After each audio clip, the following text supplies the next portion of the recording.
Tonight, on the very late Mac to the Future livecast, episode 169, what did you get for Christhannakwanzmas 2020, and just what did Apple release this year?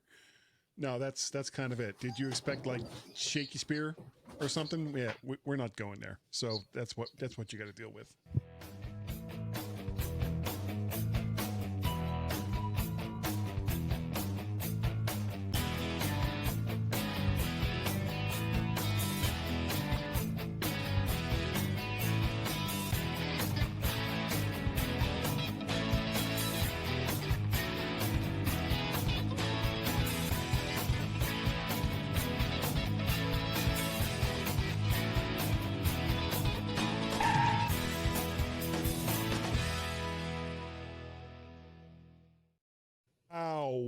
Wow. I don't know what is going on with StreamYard this evening, but I'm having, oh my goodness. I don't know if it was playing like that, if everyone could see it, like the intro was like jumpy and shaky, and I don't really know.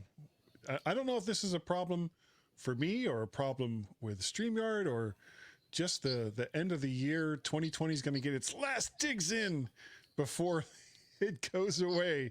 I am, guys, so I don't even know why that's showing. Why is that showing? Stop showing that. It's not going to. I am your host, Guy Serle, MyMac.com podcast, Guy's Daily Drive. Warren Sklar is not able to join us this evening. However, we do have Mr. David Ginsburg. Hello, sir. How are you? Doing well. Glad to be here.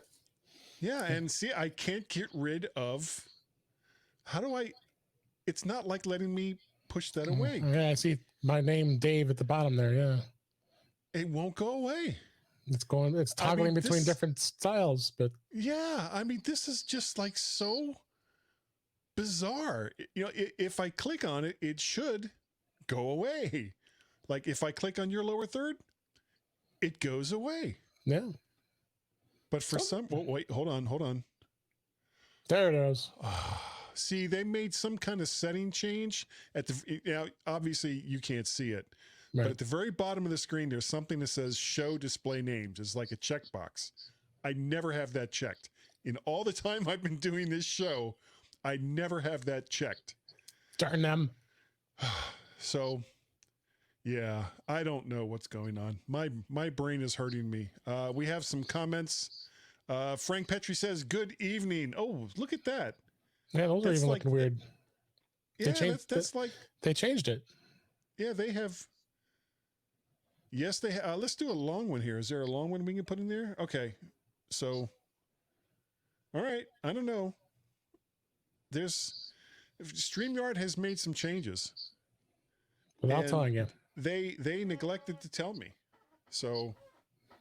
Naughty. Or if they did, I wasn't paying attention. And... You know, I have the attention span of a wounded duck sometimes, so it's very likely I got an email going, "Hey, Guy, all these things are coming, and you need to make note of it, including that we're going to make the names on by default. So if you don't want those, you got to uncheck that box at the bottom of the screen." Let's get to the news. Yeah. Well, there's only a couple things to talk about, really, that I saw. You've heard of Gazelle, right? Yeah, I didn't see you post it in there until I put it in there, but now I'm glad you have it in there. Yeah. So they're not going to accept trade-ins for cash anymore after January 31st of next year. So I guess they'll be buying like used gear wholesale from other programs that do the same thing, which means if you have to use those other programs, and it's not like Gazelle gave you top dollar for your used stuff. I mean, if you sold it on your own to like, privately, you could make more from it, but it was just a bigger pain in the neck. So in this case, Gazelle would say, well, we're going to give you this much, because of course Gazelle also has to make money.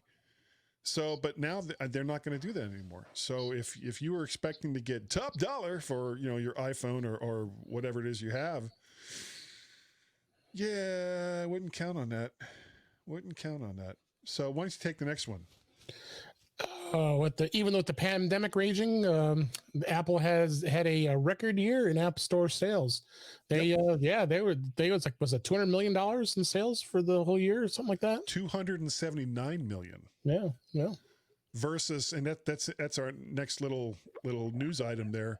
Android had 129 million in sales, in app sales. So basically iOS with less market share got twice as much as the entire Android market.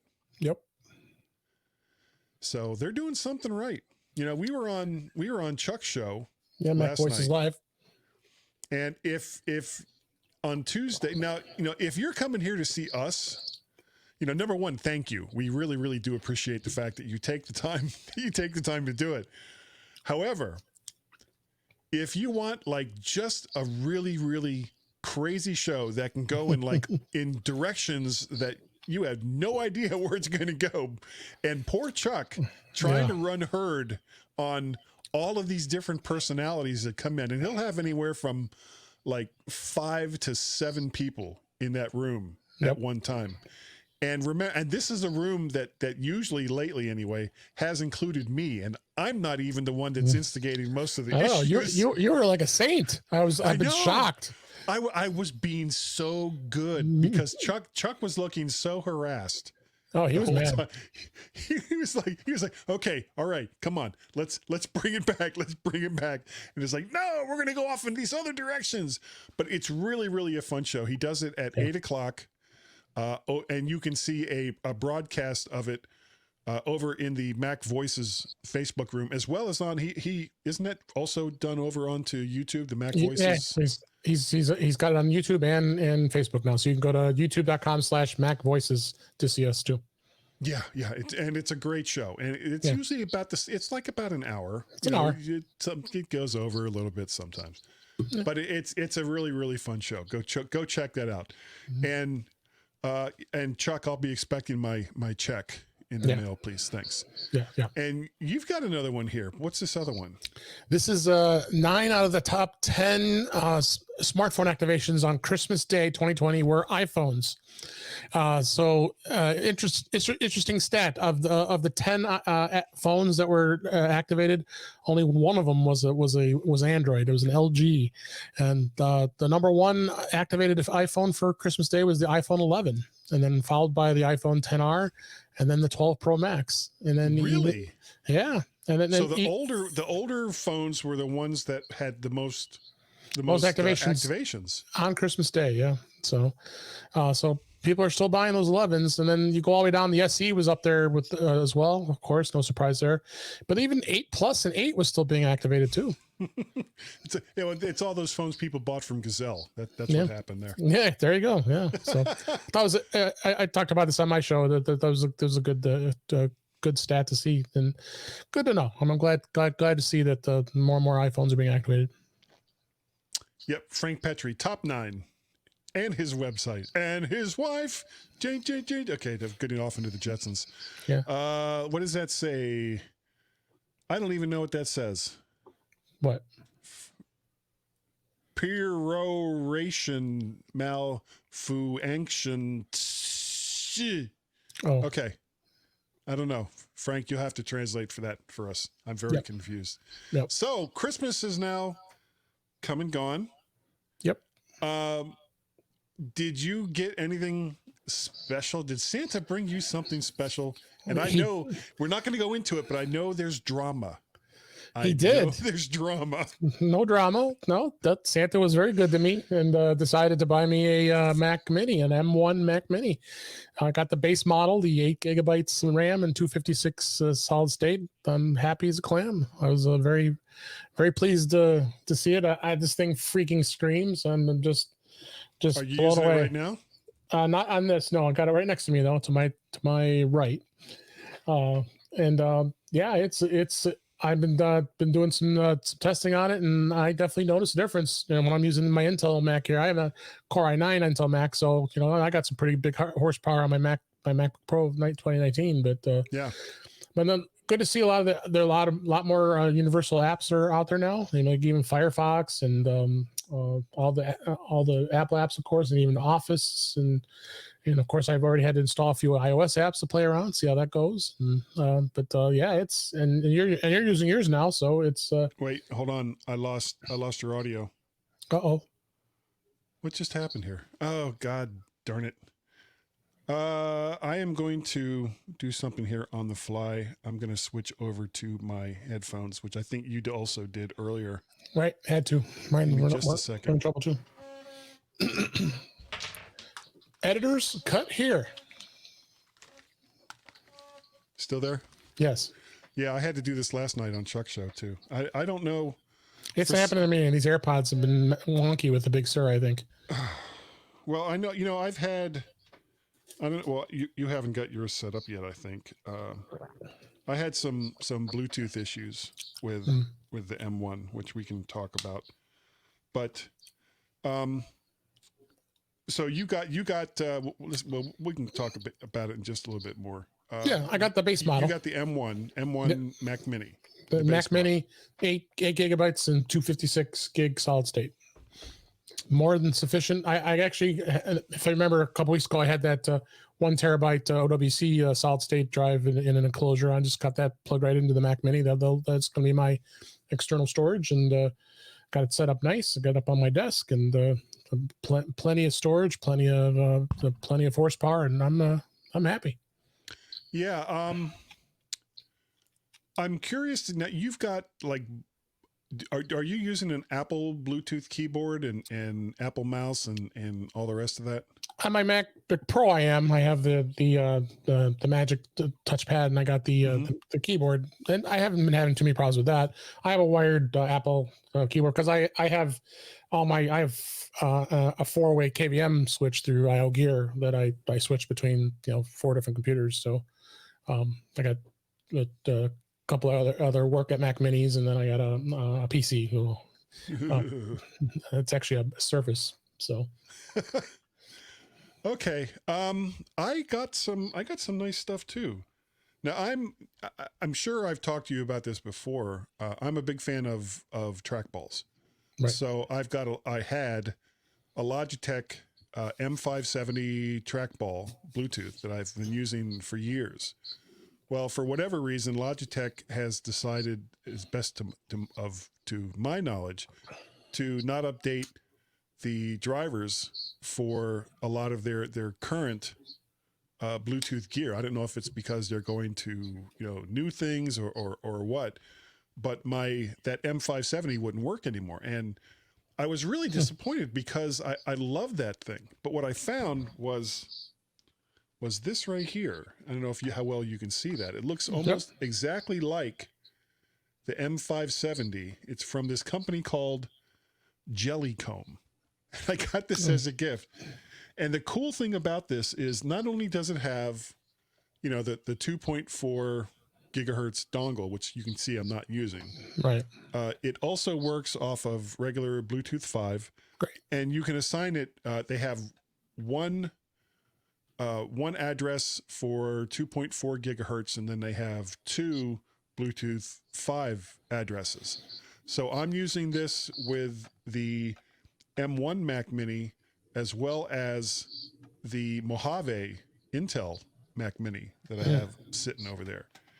And I figured, okay, because before I got that thing, what fresh hell is this? Stop that. There. Sorry. I must have hit something, because all of a sudden, StreamYard was like, oh, you want to see this now? I said, no, I really don't. The other thing that I got was this. The Satechi. Satechi, yeah. What is, I can't quite see what, compact backlit Bluetooth keyboard model, STACBKM. How about that? And this also has 3 different Bluetooth addresses that you can use with it. So I have it paired up with both of these Mac Minis. But the cool thing that I liked about both of these is that they're rechargeable, and the keyboard itself is backlit, which I didn't have with any of my Apple keyboards. So when you're sitting in the dark, you can see your keyboard. Exactly. exactly. Because when I first come down here in the morning, all the lights are out because it's early. So that's working. And so I'm real happy with those two gifts. And a gift that I got from myself was a second Dell S2721Q, I think is the model number. All those roll right off the tongue Dell product names. So now I've got two of those set up here. So it's not dissimilar, and they're 4K monitors. Now they're not as good as the 27-inch iMac monitor that I was using before, but they were also only like about $300 each. So reasonable, very reasonable. So I'm ecstatic. So I've got two screens again with decent resolution for the M1 Mac Mini. And the other thing that I got that I don't have set up yet in entirety, and I can't remember what the name of it was. It's this little box that sits on top. It's like the same size as the Mac Mini. It's got an internal bay for an SSD, and it's got like 3 or 4 USB 2, USB 3 ports on it, as well as SD and a micro SD slot. So, and you can connect it up to the Mac Mini, the M1, or actually the Intel one as well, either through USB-C or USB 4, whatever they're calling it now, and Thunderbolt. So, and then I also have a Samsung 1 terabyte SSD that I put in it. So that's going to be, I haven't decided if that's going to be my backup drive or just more storage for stuff, because I do have like the Mac Mini I have has 1 terabyte internal storage, and I'm only using like a little over 200 gigs. So, maybe I won't need a whole bunch more storage. And even, because I do video and stuff like that, but as soon as I'm done with it, I've got a different drive that I kind of shuffle it off to. So how much extra, storage do I actually need? And I ended up I had it on pre-order through OWC. They have the Thunderbolt 4 hub, where it'll actually have Thunderbolt /USB-C ports on it, so you can actually have a hub. So I just got notification it shipped today. I've had this on pre-order since November, so I'm pretty excited to be getting that, and I'll definitely give you guys a review on it when it comes. It's the OWC Thunderbolt 4 hub. It's got 5 ports. It works with the Mac or PC. Five Thunderbolt ports. USB-C ports. See, and the Mac Mini is the only one of the first 3 machines that Apple released that lets you do that.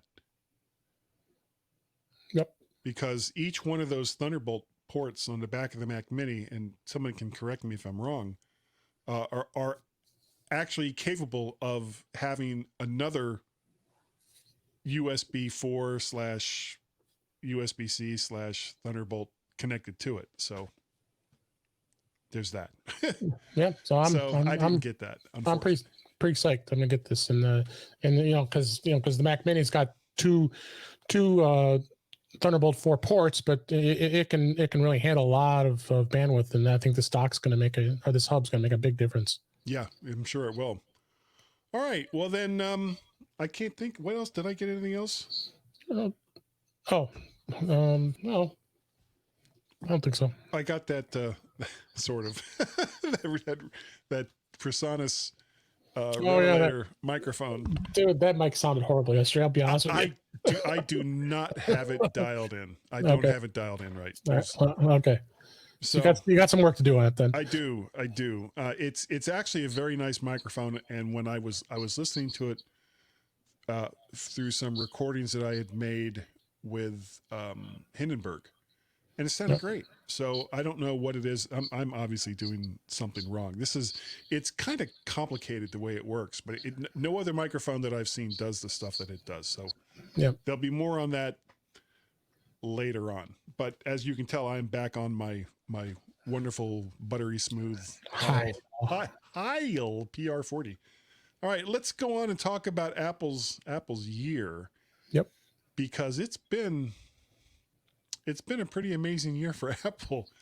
And considering that it really kind of started off super slow. So in January, the only thing that they released in January was a rack-mounted Mac Pro. So really nothing, because how many people are going to buy a rack-mounted Mac Pro? Nobody. And the iPad is 10 years old. Yeah. So I was saving February for you. So tell me what they released in February. Nothing. Anything? Nothing I remember. Oh, okay. Nothing. Nada. But then March came. Mark, go ahead. You take March. Yeah, March. They came out with the Intel MacBook Air. They had brand new iPad Pros, which came out, and the Magic Keyboard, which I purchased with the trackpad, which was super exciting. And of course, finally the butterfly keyboard disappeared. No one will ever miss it again. No. So, that was the fun events of March, other than the pandemic hit at that point. Yeah. Well, that was when it started getting really serious. And it was obvious that we were in for the long haul with as far as this goes. And it's still going on. Yay. Yay. So April, we had, I don't have it here. Yes, it's in my pocket. Yeah. I'm not going to dig it out. The iPhone SE2 came out, which I did. I traded in my 8 Plus, and they offered me, wasn't through Gazelle, it was through Apple. I was offered, I think, $275 for my 8 Plus, which made which made the total price for the SE, and I got like close to the top of the line SE. It was like under $300. And there was the reason why Gazelle is out of the business, because Apple's gotten very aggressive with finally giving some good trade-in prices. Yes, and a lot of times they don't even do anything with them. It just goes right into their robots that take these things apart for recycling. Right. June, we had I forgot about May. May, there was a 13-inch Intel MacBook Pro. Yeah, that wasn't too exciting. Yeah, well, and that also did not have the butterfly keyboard. Right. June was they decided they were going to make WWDC virtual, with the announcement of the Mac going to Apple's own designed ARM processors, and developers could request a specially designed Mac Mini with an A12Z processor. Did you know anybody that had one of those? I did. I had a friend that had it, and he said it was pretty awesome to be able to. And he got it. He had never been developing apps, or he had developed apps, but he hadn't spent the time on it. But he told me that it was a great experience. And I wouldn't be surprised to get they let them keep it. I mean, I don't know why you'd have to send it back, but it was $500. Well, are they going to give them their money back for it? I don't think so. I think it was. Then screw them. I'd keep it. Yeah. Yeah, but you also got to abide by the developer rules too, though. Yeah, that's true. Your penny. What is it? What do they call it? Pound foolish, penny smart, something like that. Right. There was also updates announced. No big surprise for iOS, watchOS, macOS, tvOS, and the Apple One bundle got announced. Yep. July. Nothing. Go ahead. Tell us about August. New Macs were still running with Intel processors because new iMacs. Sorry. New iMac. Yeah. It said new Mac. Okay. Basically nothing. Yeah. In August. Yeah. Once. But then you had 3 events that started in September. Wow. Go ahead. September was the new Apple Watch Series 6, which I have right here. I'm still on a 5. And new iPad, they had the regular strength, like what you called that. You know what? That iPad, the entry level iPad is a gosh darn good iPad. It really is, and it has Apple Pencil support, which it didn't before. So, I mean, for someone who wants to get into the iPad for the first time and wants the pencil support, I mean, I think it's a really good entry level. Granted that it's the Series 1 pencil, which is I'm not a huge fan of because of having to charge it from the top of the lid. But still, I mean, you're getting an Apple Pencil support and a good fast iPad. It supports the trackpad. You can use a trackpad with it, right? Through iPadOS 14, right? You can use Bluetooth and all that, right? And it starts at $349. Yeah, Can't beat it. if I hadn't have gotten such a good deal on the iPad Pro that I got from, who did I get that from? I thought you bought it online somewhere. No, or did I? No, I got that from. Did I get that from Warren? No, he kept his. Oh, no, yes, you're right. No, I got it from B&H, I think. Oh, that's right. I got a good deal on B&H. That's right. But I think I would have been just as happy with the regular strength iPad. Yeah, for as much as you probably use it, that you might have been okay with it. Well, the only thing I really need, I don't know if the regular iPad had cellular connectivity. Yeah, you get it. It's Okay. extra, but Yeah. But that's I had a first gen iPad for like 3 years, and it was fine. It got passed over after a while, but still worked great. Yep. Next up. Oh, don't forget the iPad Air. The iPad Air was announced as well. Yeah. The iPad Air, which was actually heavier, I think, than the regular strength iPad. It was heavier than like one of the other iPads, which was slightly kind of weird. Not much, but the big thing that they added was the Touch ID on the power button. Yeah, which is a good ad. Why don't you take October? October was the big month of that was the next announcement, and that was the iPhone 12. The 12 was announced. They had 4 models. Unfortunately, I had to wait until November to get my 12 Pro Max because they delayed it for a month. But with supply chain issues and understandably with the pandemic going on, they had to delay iPhone releases this past year. So, but no, the iPhone 12 is doing real well. Even the iPhone 12 mini is very popular. A lot of people are liking that one too. Yeah, that's right. Frank just got the iPad Air, the newest Air. And I remember he'd been talking about getting that. So, yep. Yeah. So you got good choices of that, and as well as the HomePod Mini that was announced as well. So, that was the other thing I bought was a you got a HomePod Mini. Okay, good. And I got that connected up to the Apple TV. In fact, in the family room. In fact, they announced that the 18-watt charger will now work with it when you update it to 14.3. So you now can, like, if you have an old iPad 18-watt charger, you actually could use it, as well as you could use an external battery pack if you wanted to, if it had enough wattage. So if you wanted to use the HomePod Mini and roam around the room with it without having to plug it in, you could do that. Outside or whatever. Or outside or anywhere, yeah, as long as it's connected to Wi-Fi. When it came, I don't really know what I was expecting, but I was really surprised. Sounds great. At how much sound comes out of this little thing. And the thing is only like about this big. It's really, really small. I was surprised at its size, and I was surprised at its capabilities. Yep. Is it going to make me forget, like big towering speakers anytime soon? No. That's not the market for it. That's not the market for it. Let's see. Why don't you take November 2? And then the M1 Max got announced. Yeah, the Mac Mini, of course, the Air, MacBook Air, and a 13-inch MacBook Pro. All are perfectly fine with 8 gigs of RAM, but you got 16 just because you had to spend more money. But everybody's saying, I'm talking to a lot of people with the M1 Max, and they're perfectly fine. 8 gigs was fine. And we were just so trained to knowing that whenever we got new computers, we always measure. I mean, I did it all the time too. This MacBook Pro, I have a 16 gigs.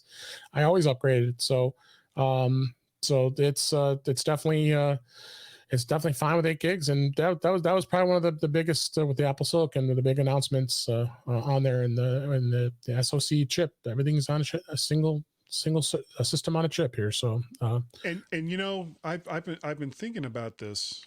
And I think the reason why Apple put out a 16 gig M1 was because they probably wouldn't have sold as many if they hadn't. Because like you said, we are so trained to thinking that, you can't get by with just 8 gigs of memory. You have to have more. And all of the pundits that were talking about these new Macs that had come out were all kind of like, don't get the 8 gig. You've got to have it future proofed and go with the 16.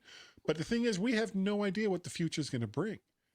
So 8 gigs right now is fine, and that's using software that's running in emulation. That's not even talking about software that's optimized for the M1. This is stuff that's running on Rosetta 2, which is running really well. I'm blown away how Rosetta 2 compared to what we experienced from PowerPC to Intel. Which actually, looking back, wasn't that bad. But in this particular case, it's just amazing the difference. You don't even notice. I mean, you really don't. I mean, apps, generally will open a little slower, but more and more. I mean, I'm looking at the list of all. I have my list of all the apps that are on my machine now, and they're all universal for the most part. I mean, there's very few. I mean, Microsoft Edge is in beta right now for their Canary build. That's in universal, so it's coming. So and then Office just got updated all universal. So what is going on? My mouse just there's something weird going on. You got some weird going on there. Yeah. I agree with the Frank. RAM has to be thought of differently from here on in. I agree. Yeah, anything that's like built into the chip and is not an external component, and by external I mean, it can still be on the motherboard and still be external to most of the processes that's going on in the computer. Yep. So when all of that is just baked right in to a processor, I get the feeling that if they had released one with 4 gigabytes of RAM, it still would have been fine. Probably. But at least this day and age, 4 gigs is that's old news. Yeah. But we have no idea because they're never going to do it. So anyway, November, the other thing that came out in November. Oh, wait, no, sorry. I'm December. The only thing that came out in December. $550. These are not AirPod Maxes right here. No. They just are not. I mean, these are great headphones that I'm wearing, and these were $45. I mean, so aren't those the AKGs? Yeah, the K52s, I think. K49s, are they? Let me see. The K240. K240s, yeah. Yeah. I've got some. These are the ones I have hooked up to the Intel Mac Mini, and that's AKG K52s. Yep. And they're great. They're great headphones. Good headphones. Yeah. Under $50. Yep. And of course, Fitness Plus. Have you looked at Fitness Plus yet? I've looked at it. I need to. It might be my resolution to start getting off my butt here and start working out. But they've really done an amazing job with that interface. I mean, I think the videos are very crisp, clean quality, the HD. They got some great. They've got some great trainers that can get you motivated, going from beginner all the way up to the high end crazy workouts. Yeah, well, so that would be where I would start. The beginners, yes. Same here. Right. Same here. No, it works across. How did he die? Of course, yeah. It works across all the platforms and Apple TV, with your watch, and as well. So yeah, it's I think Peloton, a lot of these other exercise companies are going to have to do a little regrouping. There was a story of one of the big health clubs, Lifetime Fitness is actually including the Fitness Plus subscription in their membership. Really? So, well, that's actually a smart move. It is. If you can get people into your go to the machine, and then you can do your own workouts using Fitness Plus, and it's something different because you don't have to, you don't buy all that gear. And they don't have to spend all the money. I don't think they have Peloton in not at what the charge, not at the price. Not what they charge for them. I think Peloton is more in the home market. So yeah. So there's definitely going to be. I think 2021 is going to bring a lot of change to the fitness world with this, and it's going to, because it's only been out for a short time. So right. You don't have a lot of well, feedback. Just this month it came out just a couple weeks ago. A couple weeks ago. So along with the AirPods Max. So what are your thoughts about 2021. Now, I made the prediction. iPads. I said iPad. I think iPads are going to be the big thing, and I think also I was just talking about it on my show that the processor. I have this feeling, and I predict that maybe the M1 or maybe an M1X type processor is going to go into. They're going to put that into the new iPad Pros, so then it'll make the iPad Pro more relevant of being a higher end iPad, because if you look at it right now, the iPad Air is fine and is very close. If not, in fact, the processor is a little faster than the current iPad Pro. So I definitely think that something's going to happen. And if they could do an M1 processor in an iPad or an M1X or whatever they're going to call it, that would be pretty slick. And I would like to see too, maybe they can do cross-platform. Maybe can a Mac app run on an iPad? Now that you can run an iPad. Well, they're already going in the other direction. So yeah, why not? Yeah, there are some great Mac apps that might be. Think about it again. Final Cut Pro, the Logic Pro. They've always been talking about getting those apps in on an iPad. But the thing is, they got to look at the touch technology with those apps. Yeah. So and that's the only challenge, because you look at GarageBand for iOS. Everybody loves that app on iOS versus the Mac because of its touch capabilities and being able to do a lot more doing a lot more editing. So it's definitely going to be something to look at. So I definitely see something in the iPad arena, and maybe the AirTags could finally come out. Yeah, that would be nice. They've been talking about that forever. So, and then of course the Macs will continue to progress on. I'm sure there's going to be another. I'll be ready to look at getting my Mac upgraded because I'm probably going to end up either selling this one or trading it in or giving it to my wife. And there's going to be a 16-inch MacBook Pro announced with probably an M2X or whatever that's going to be even faster than this Mac Mini I have. So yeah. I think there's a lot of exciting things going to be happening in 2021 for Apple for sure. And let's get this gosh darn pandemic behind us so we can get back into the stores and be able to see the stuff. Because just like the AirPods Max, I would have loved to have been able to at least demo them and be able to put them on my head and be able to listen to them. And not all of us have the luxury of being a social media influencer to get a demo a pair of headphones to try them. So so we really, just like the iPhone, people would blindly just bought the iPhones this past year. We want to get the hands. Yeah, need AirTags to find AirTags. That good of a Frank. But yeah, I think definitely we're going to see some progress, and then who knows, you might see more services too. The bundles the bundle was a big thing this year. Yeah, I've got the Premiere, the Apple One Premiere. Yeah, because I already had all the stuff that was in that bundle, other than the News Plus, right, and now the Fitness Plus, right. But add it up, you're still saving a ton of money. And if I could ever get my wife and kids to click the notification, because I've sent them invitations and they continue to ignore it.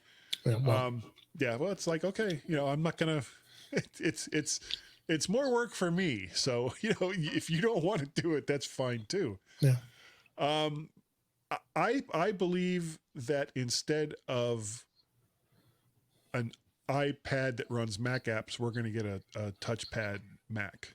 That was the other thing I'm thinking of too. Maybe it's 6 of one, half dozen of another when you really think about it. Yeah.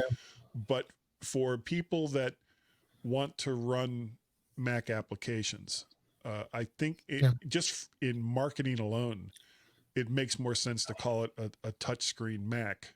And right. it would, and the difference MacBook. is, Mac Touch or whatever you want to call it. Now, Microsoft had been going in that direction for a while. They had their original ARM processor Windows machines that were totally confused the market. But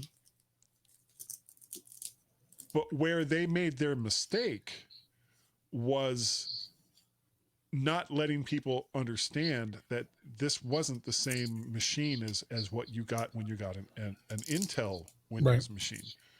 Whereas in this particular case, it doesn't matter, because the Macs and this so far mythical M1 Mac, the touchscreen Mac, would be a Mac, and they're all running the same hardware. So, yeah. No, I definitely see that as a possibility. There's definitely going to be some more exciting things for next year. And now with the way they did these events, I I can't see them not doing these announcements the way they did with I mean, they were such streamlined presentations, and they were quick, to the point, concise. Unlike, we would always attend these Apple events, and it'd be, you're watching it, and then an hour and a half later, they're still talking about stuff and bringing on those game developers to come on and start talking about their stuff, and it get boring. But it would, each event this year was very exciting. I thought they were well done, short and to the point. Yeah, I don't think any of them were over an hour. Nope. What else? I still think that they are going to finish the transition to M processors next year. End of next, I would say end of next year, but other than the Mac Pro, I don't know if the Mac Pro I bet it's not going to be ready till 2022. I don't think they're going to release a new Mac Pro until it's ready to go with M processors. Right. I think we have seen our last Intel new Mac releases. I don't think we're going to see any more. Yeah. Well, Intel's in trouble, man. I mean, I think their stockholders are getting really PO'd about the way their direction's going. They need to clean house, and they got to reinnovate. Consumer Electronics Show, CES, so it's going to be virtual next year. I'll be attending that. There's going to be a lot of chatter about that, because AMD's got a big presence there during the virtual event. So I'll be interesting to see where that goes. But Intel's, I mean, they just stalled. I mean, the x86 platform is dead. Yeah. Well, and they haven't even, where are they at as far as their processes go? Because I know the M1s are a 5mm die. Yeah, I think they're still on like 12 or 14 millimeter. They're still up there. I'm not sure off the top of my head. I mean, they've got. I mean, even they're fast. They're still fast. The PCs that are coming out with the 10th gen, 12th gen, processors, they're fast. To what an enterprise needs. But not when you see what Apple has done, and even some of the other ones, AMD as well. I mean, they're innovating. So I mean, this M1 was a big game changer in the processor business for sure. Well, and we'll see what happens in the next. And this is going to take years for the whole thing to play out. But this was like just the first opening shot. Yep. All right. I think that is going to do it for tonight. Unless you have anything else, Dave. Nope. We have a nice full show tonight. Okay. Well, tell us, how can people get a hold of you? You can go to In Touch with iOS at intouchwithios.com. I just recorded a show tonight with my good friend Brian and his son, who's a gamer, Holden. We had a lot of fun talking about just what we just talked about tonight, and so we'll be getting that published before the new year. And you can also find me here, as well as Mac Voices Live every Tuesday nights. It's 8 p.m. Eastern time over on the Facebooks, and I'm on the Mac Show on the British Tech Network from time to time, and Dave G65 is my Twitter. And if you would, where am I? I know I'm here somewhere. There I am. If you would like to get a hold of me, email address is guy@mymac.com. Twitter addresses are MacParrot and VertShark. VertShark.com is the website where you can see all of the audios and videos. You can go on over to YouTube and then like, share, subscribe. Did you see that the first time, Dave? Like, share, subscribe. Over on YouTube by looking up the VertShark playlist, and all of those things will show up there. Make sure you smash that notification bell, smash it, and then hit the like buttons and all the things that YouTube kids talk about, because those are the things that are important. If you would like to help support my very, very ill microphone habit, you can go to patreon.com/MacParrot. You can go to coffee, ko-fi/MacParrot, and you can pay a pal if you go to paypal.me/MacParrot. There it is. It was there all the time. But I think, Dave, thanks so much for being here tonight. Absolutely. Happy New Year. Happy New Year, everyone. Please be careful if you do decide to go out. Make sure that you are being socially distant, just like I've been for over 60 years now. And we will see you all next week with more fun tech things, because that's what we talk about on the Mac to the Future livecast. Go.